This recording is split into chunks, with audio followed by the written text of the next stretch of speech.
300 वर्षों बाद बने महाशिवरात्रि के दुर्लभ संयोग के कारण शिवालयों में उमड़ी भारी भीड़। 300 वर्षों बाद ऐसा अद्भुत संयोग बना जब सभी ग्रह कुंभ राशि में विराजमान बताए जा रहे हैं। इस दुर्लभ ग्रह नक्षत्र स्थिति को लेकर कनखल स्थित दक्ष प्रजापति मंदिर में श्रद्धालुओं की भारी भीड़ देखी गई।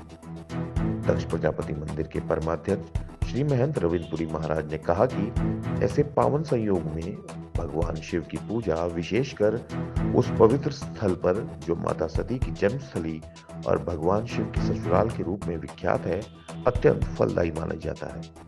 उन्होंने बताया कि इस दिव्य अवसर पर जलाभिषेक और रुद्राभिषेक करने से साधक को उत्तम फल की प्राप्ति होती है। धार्मिक मान्यता है कि कनखल ही वह पावन स्थल देवी सती की जन्मस्थली रहा है। कनखल ही वह नगरी है जहां दक्ष प्रजापति ने यज्ञ का आयोजन किया था, जिसकी कथा पुराणों में वर्णित है। श्रद्धालु इस स्थान को अत्यंत पवित्र मानते हुए यहाँ विशेष अनुष्ठान और पूजा अर्चना करते हैं। दुर्लभ ग्रह संयोग और आस्था के इस संगम ने कनखल से दक्ष प्रजापति मंदिर को एक बार फिर आध्यात्मिक ऊर्जा से भर दिया है। श्रद्धालु दूर दूर से पहुंचकर भगवान शिव का जलाभिषेक कर सुख समृद्धि और रोग मुक्त जीवन की कामना करते हैं।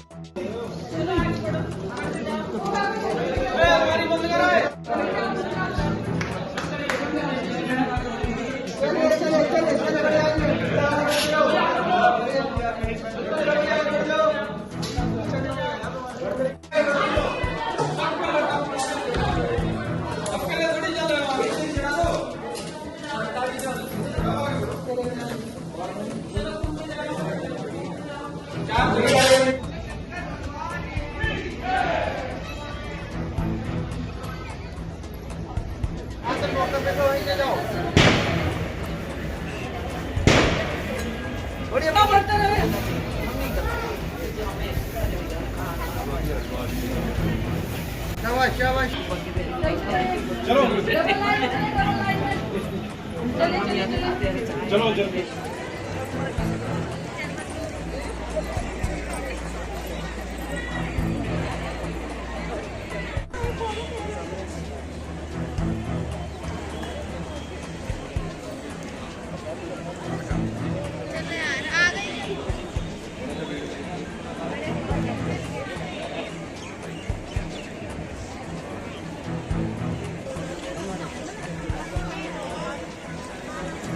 आजा बाबू।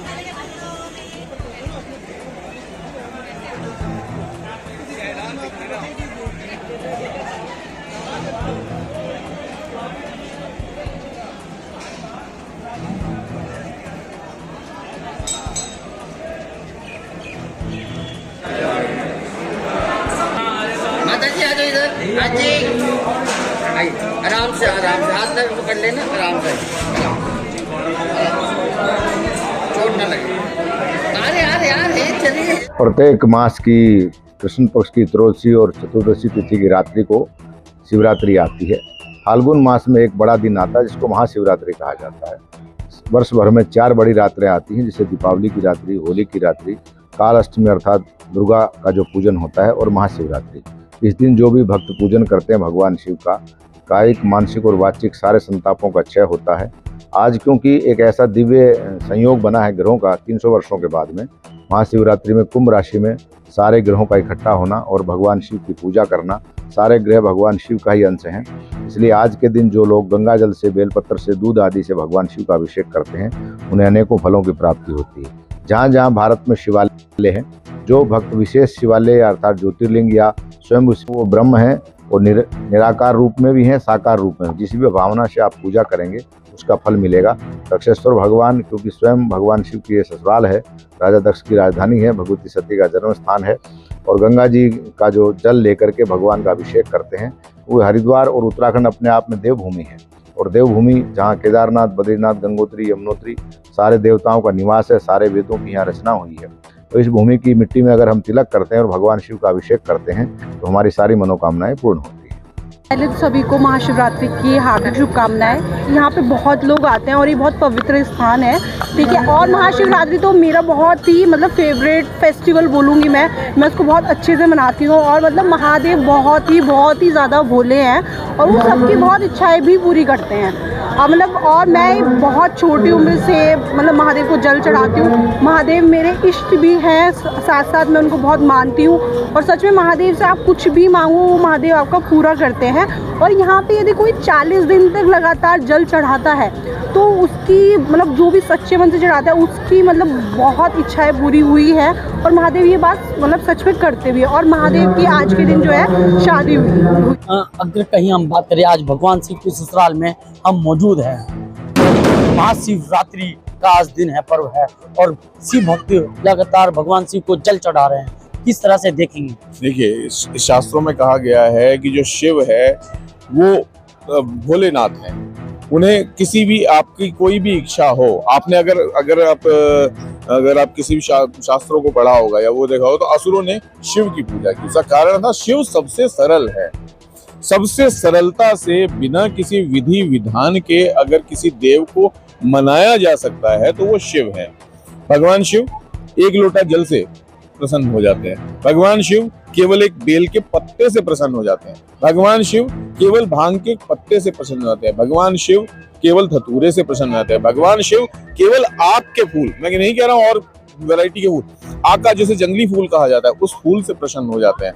भगवान शिव दुर्वा से प्रसन्न हो जाते हैं। अगर आप उन्हें तिल, इवन आप जो शास्त्रों में ये कहा गया है कि अगर आपको पूजा पाठ नहीं आता, आपको नहीं पता आपके एंसेस्टर्स कौन थे, तो आप कुछ मत करिए, भगवान शिव को काला तिल डाल के चढ़ा दिए। एक लोटे जल में 4 तिल डाले आपने चढ़ा दिए, आपके पुरखे पे पसंद। एक विशेष बात, आज के दिन हरिद्वार के अंदर एक विशेष महत्व है कि ढोल नगाड़ों के साथ आज भगवान शिव की बारात निकाली जाती है और वो कहीं ना कहीं यहाँ एक विशेष की बारात है तो धूमधाम से तो निकलेगी। आपको अगर याद होगा, आज एक और भी है कि आज के दिन ही महादेव ने अर्धनारीश्वर रूप का धारण किया था। आज शिव और शक्ति के मिलन के साथ एक स्वरूप में, यानी ये जो अर्धनारीश्वर स्वरूप ये बताता है कि इसी शरीर में आज जो है स्त्री अंश भी है, पुरुष अंश भी है। यानी आज स्त्री को जो वामांगी कहा था तो यानी आपकी आधा हिस्सा नारी शक्ति का है। तो शिव ने ये साबित किया था कि शिव शक्ति के बिना अधूरे हैं, लेकिन उस शक्ति को धारण करने का सामर्थ्य एक गुस्से वाले एग्रेशन वाले आदमी के पास अगर कोई ताकत आ जाए तो वो बेकार हो जाएगा। लेकिन वहीं शिव इतने धैर्यवान हैं, इतने शांत हैं कि उनके पास विश्व की सबसे बड़ी शक्ति होने के बावजूद, वो समस्त शक्तियों के मालिक हैं, उसके बावजूद शांत हैं। और वो इतने भोले हैं कि वो किसी को कुछ भी देने को तैयार हैं। वो इतने सरल हैं कि उन्हें मन से पुकार लो और वो आपकी इच्छा पूरी करते हैं।